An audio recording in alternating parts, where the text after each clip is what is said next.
Tuan-tuan dan puan-puan dan saudara-saudari, semalam dan salam perjuangan.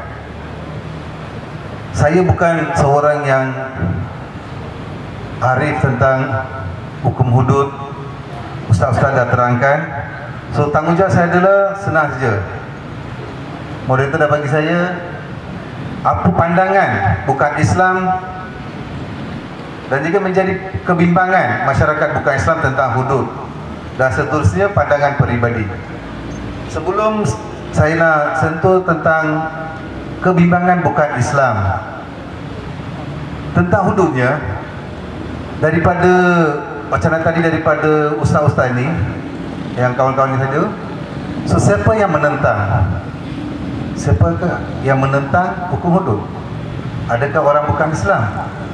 Tidak, orang Islam sendiri. Oleh kerana saya ada di sisi yang betul ataupun dalam perjalanan betul bersama dengan PAS, semaka saya tidak bantah, saya sokong. Itu saja. Di mana pandangan saya adalah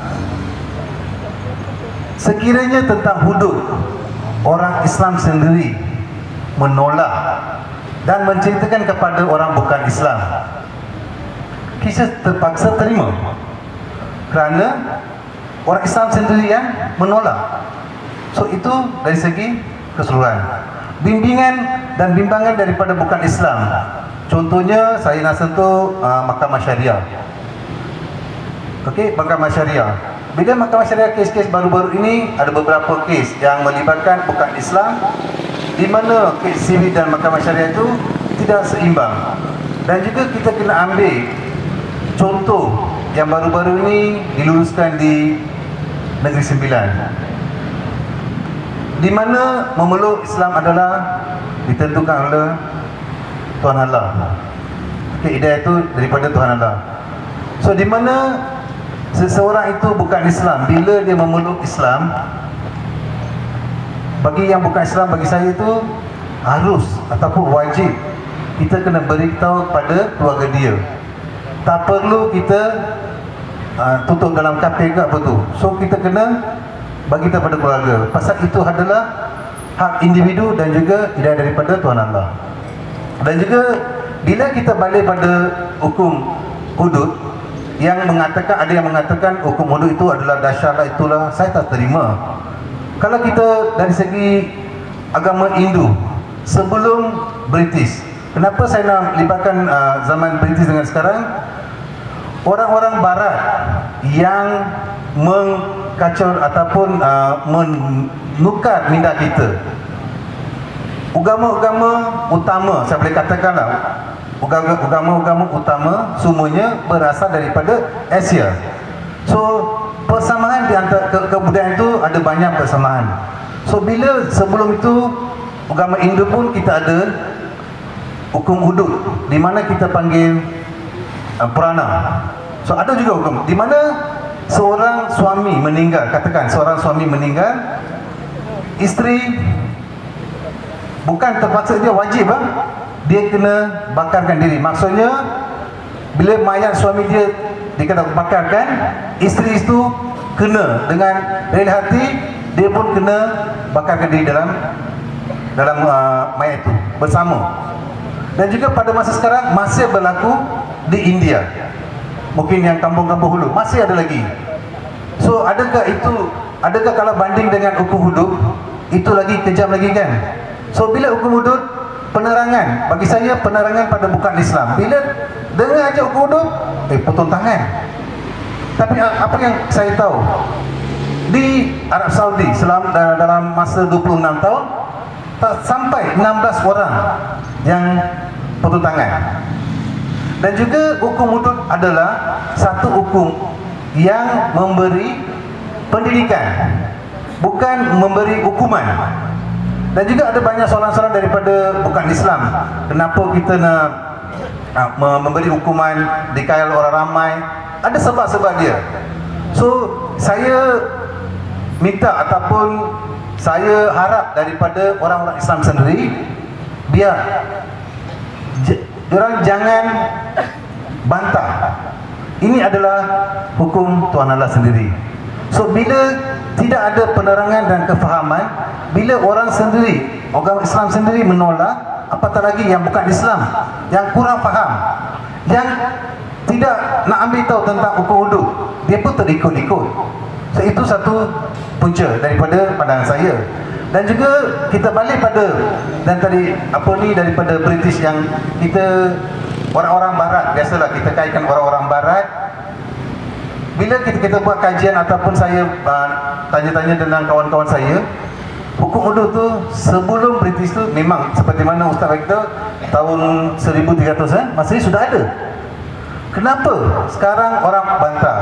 Dengan beberapa sebab. Boleh katakan mereka melibatkan hak asasi manusia. Itu satu alasan. Sebenarnya itu alasan bagi saya. Benda itu sudah ada. Hukum wuduk itu adalah sudah ada dalam Al-Quran.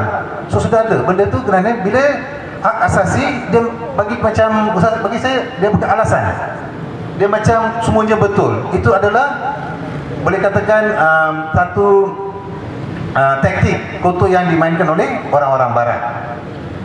Dan seterusnya, dan juga kenapa macam bukan Islam tu dia macam bimbang tentang hudud dan kedudukan agama sendiri. Mungkin dia rasa macam cabarlah. Macam saya sebagai seorang agama Hindu, bila hukum hudud itu dilaksanakan, macam saya rasa macam tercabar agama sendiri saya. So itu kita kena bagi penerangan kepada bukan Islam, cara-cara seperti mana yang diterangkan oleh Ustaz tadi. Yang enactment yang baru-baru ini dipindah itu adalah khas untuk orang-orang Islam sahaja. Dan dulu tu boleh pilih, tapi sekarang tidak boleh, tidak ada pilihan untuk orang Islam sahaja. So di mana kita penerangan itu kena penting, lebih penting. Kita kena bagi penerangan kepada orang bukan Islam. Dan juga dari segi pandangan pribadi saya, mungkin kemungkinan akan datang, insyaAllah akan boleh terima, bukan Islam pun boleh terima.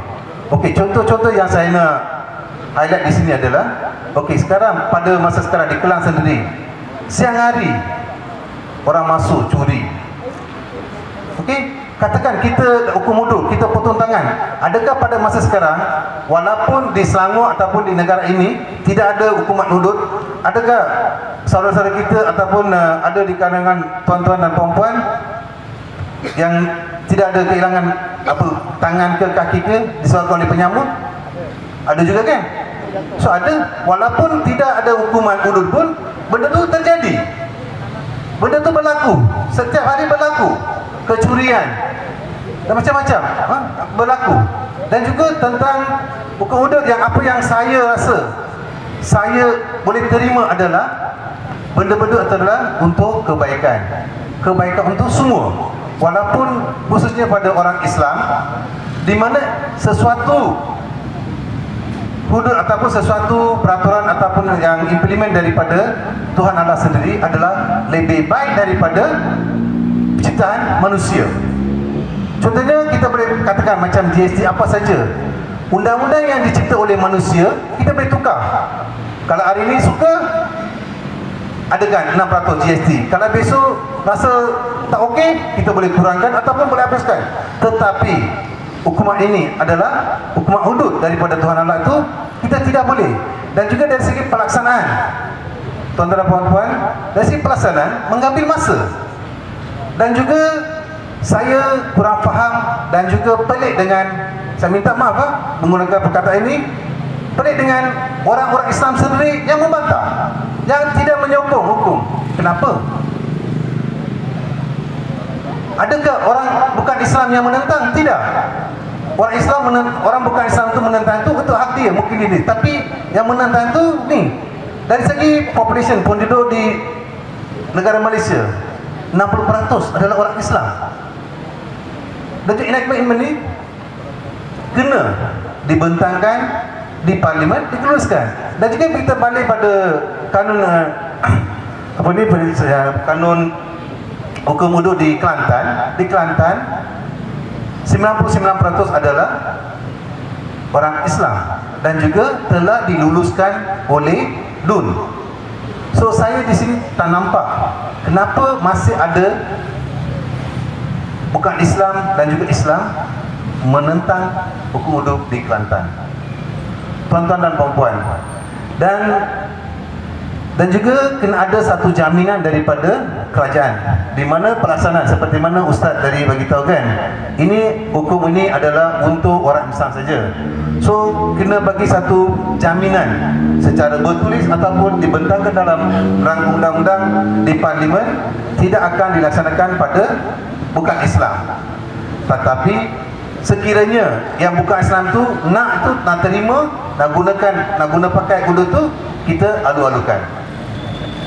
So itu saja pandangan saya tentang hudud, hukum hudud. Dan juga hari sekali saya di sini nak tekankan sekali lagi, hukum hudud adalah satu pencerahan dan pendidikan, bukan semata-mata nak bagi hukuman. Sekian, terima kasih.